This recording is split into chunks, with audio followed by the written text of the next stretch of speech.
বৌমা বলো, মেয়ে বলো, মা বলো, সবই ও আমার কাছে। ও আমার বন্ধু, সখা, সবই কিছু। সবসময় বৌমাকে মেয়ের মতোই দেখতে হবে। আর আমি মেয়েকে যতটুকু ছাড় দেবো, বৌমাকেও আমার ততখানি ছাড় দিতে হবে। আর তাছাড়া বৌমা যতটুকু আমার জন্য ভাববে, আমাকেও সেরকম বৌমার জন্য ভাবতে হবে। আর আমার তো মেয়ে নেই, আমি তো ওকেই মেয়ে হিসাবে এনেছি। বৌমা শাশুড়ির সম্পর্ক ঠিক কেমন আপনার কাছে? নিশ্চয়ই একটু ঢোক গিলে উত্তরটা দিতে হচ্ছে। তবে এই সম্পর্ক কিন্তু মা মেয়ের সম্পর্কের মতন হওয়া যায়। সেই মা কিন্তু শাশুড়ি মা নন, মা হলেন বৌমা, আর মেয়ে হলেন শাশুড়ি মা। আজ আপনাদের সামনে সেই দৃষ্টান্তমূলক ঘটনাই তুলে ধরব। অল্প বয়সী বৌমা নিজের লিভার দিয়ে প্রাণ বাঁচালেন শাশুড়ির। আগে কখনো শুনেছেন? না নিশ্চয়ই। আগে হ্যাঁ, পুত্রবধূই নিজের দেহের অঙ্গ দিয়ে শাশুড়িকে মৃত্যুর মুখ থেকে ফিরিয়ে আনলেন। তখন একদম লাস্ট স্টেজ চলছিল আর কি। তখন জলও বার করা হয়েছে পেটের থেকে অনেকবার। তারপরে ছেলে আর বৌমা এখানে কলকাতায় ডাক্তারদের সঙ্গে যোগাযোগ করে সিদ্ধান্ত নেয় যে লিভার ট্রান্সপ্ল্যান্ট করতে হবে। তখন আমাকে কলকাতায় নিয়ে আসার পরে লিগাল পেপারেরও অনেক ব্যাপার ছিল। তাছাড়া লিভার ম্যাচ করবে কিনা, সেই জন্য কে দিবে লিভার, সেই নিয়ে বাড়িতে আলোচনা হতো। তারপরে ছেলে বৌমা ঠিক করলো ছেলে দিবে। তবে ছেলের লিভারে যেহেতু প্রবলেম রয়েছে, ছেলে দিতে পারবে না। তখন বৌমা বললো যে আমিই লিভার দিব। তাহলে আমরা মানা করেছিলাম, ও শোনেনি।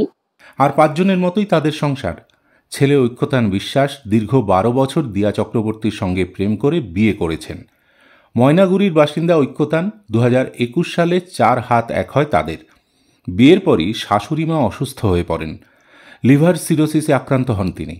ফলে লিভার পরিবর্তন করা ছাড়া কোনো সুযোগ ছিল না ঐক্যতানের মা ডলি বিশ্বাসের। এরপর ঠিক হয় নিজের একমাত্র ছেলেই মাকে লিভার দেবেন। সেই অবস্থায় ঐক্যতানের লিভারেও সমস্যা দেখা যায়, যার কারণে ডাক্তার বলে কোনোভাবেই ছেলে মাকে লিভার দান করতে পারবেন না। এরপরই ছেলের স্ত্রী দিয়া ঠিক করলেন তার লিভার শাশুড়ি মাকে দেবেন। তবে যেহেতু নিজের রক্তের কেউ নন, তাই নানা জটিলতার মধ্যে পড়তে হয় তাদের। কোনো মানুষ রটায় দিয়াকে নাকি অত্যাচার করে লিভার দান করাতে বাধ্য করছে শ্বশুরবাড়ির লোক। কিন্তু সমস্ত কথা। আইনি জটিলতা উপেক্ষা করে 2023 সালে 19 ঘন্টা ধরে অপারেশন করে নিজের লিভার শাশুড়ি মাকে দিলেন দিয়া। দেখেন, ছেলে তো নিজের হয়, নিজের রক্তের। বৌমা তো নিজের রক্তের হয় না, অন্য পরিবার থেকে আসে। আমার নিজেকে নিয়ে ভাবতে হবে, আমিও তো অন্য পরিবার থেকে এসে এই পরিবারে আছি। হয়তো সন্তানের জন্ম দিয়েছি বলেই আজকে বৌমা আমার ঘরে এসছে। এখন আমার তরকারিতে যদি নুন ঝাল কম হতে পারে, তাহলে বৌমার তরকারিতেও নুন ঝাল কম হতেই পারে। আমার যদি দোষ ত্রুটি হয়ে থাকে, তাহলে বৌমারও দোষ ত্রুটি হতেই পারে। ব্লাড ম্যাচ যেটা ঐক্যতানের ক্ষেত্রে হয়েছে, মানে আমার হাজবেন্ডের ক্ষেত্রে হয়েছে, ওর ফার্স্টে তার কিছুদিন আগে অলরেডি ওরও কিছু লিভারের কমপ্লিকেশনস অলরেডি ধরা পড়েছে। তো যে কারণে ধরা পড়াতে আমরা তখনই বুঝে গেছি যে ট্রান্সপ্ল্যান্টের বিষয়টা আরো একটু কমপ্লেক্সিভ হয়ে যেতে পারে।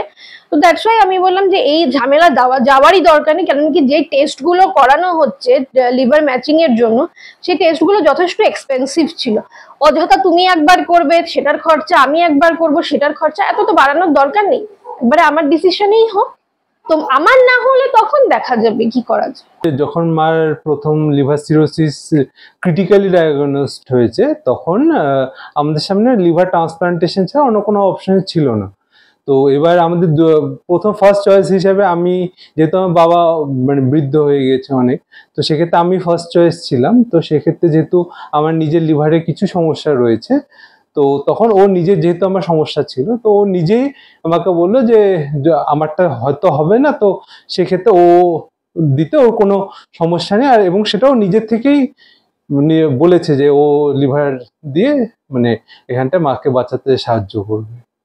আমার তো মানে খুবই শুনে মানে অবাকই হয়ে গেছিলাম যে ও এইভাবে নিজে থেকেই বলে রাজি হয়ে গিয়েছিল। আর হ্যাঁ, একটুখানি ভীতির ব্যাপার ছিল, কারণ একদিকে আমার মায়ের প্রাণের সংশয়, আর আরেকদিকে এখানটা লিভারে দিতে গেলে কিছুটা হলো, খুব অতি সামান্য হলেও ঝুঁকি থাকে একটা, তো সেটা নিয়ে একটু দুশ্চিন্তা ছিল। তার ত্যাগ ইতিহাসের পাতায় অবিস্মরণীয়। এমন পদক্ষেপ হয়তো আজ পর্যন্ত কোটি কোটি মানুষ শোনেননি। দিয়া চক্রবর্তী ছলছল চোখ নিয়ে জানান, তিনি এমন কিছুই করেননি, তার যেটা উচিত বলে মনে হয়েছে সেটাই তিনি করেছেন। তার এই অপারেশনের কারণে ভবিষ্যতে কি হবে না হবে তা কখনোই ভাবেননি তিনি। তিনি যে নিজের শাশুড়িকে কতটা ভালোবাসেন তা তার চোখ দেখে স্পষ্ট।